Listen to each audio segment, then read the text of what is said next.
నమస్కారం మిత్రులారా. రేపు జూలై 1వ తారీఖు నాడు లంబాడి హక్కుల పోరాట సమితి ఆవిర్భావ దినోత్సవం.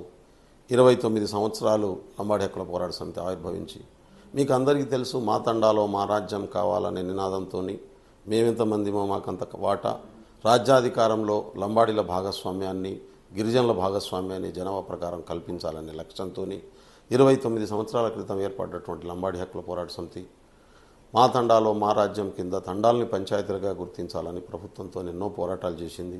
ఇవాళ దాదాపు 3000 పంచాయతీలు అయినటువంటి విషయం మీకు తెలుసు. పంచాయతీరాజ్ చట్టాన్ని తండాలకు అప్లై చేయాలి, గూడాలకు అప్లై చేయాలి.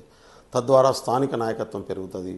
కేంద్ర ప్రభుత్వం నుంచి వచ్చేటటువంటి నిధులు డైరెక్ట్గా పంచాయతీలకు వస్తున్నాయి.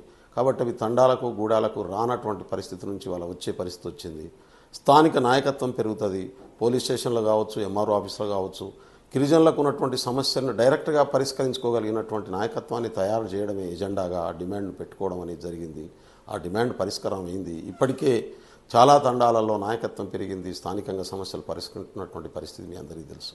ఇవాళ జనాభా ప్రకారం వాటా సాధించుకోవడం కోసం, సంస్కృతిని రక్షించుకోవడం కోసం అందరం స్పందించాల్సినటువంటి పరిస్థితి ఉంది. అందుకనే రేపు జూలై 1వ తారీఖు నాడు నిజామాబాద్ జిల్లా కేంద్రంగా జరుగుతున్నటువంటి ఆవిర్భావ దినోత్సవానికి గతంలో లంబాడి హక్కుల పోరాట సమితిలో LHPSలో పనిచేసినటువంటి మిత్రులు ఇవాళ చాలా రకరకాల పదవులలో, బాధ్యతల్లో, వ్యక్తిగత జీవితాల్లో ఉన్నారు.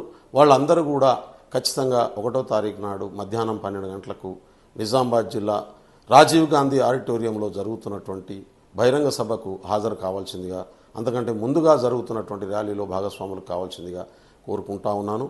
అందరం కలుద్దాం, మళ్ళొక్కసారి మన జాతి ప్రయోజనాల కోసం చర్చిద్దాం, ఆలోచిద్దాం, భవిష్యత్ తరాలకు ఒక మంచి బాటనిద్దామని చెప్పి సందర్భంగా మీ అందరికీ స్వాగతం పలుకుతా ఉన్నాను. నమస్కారం.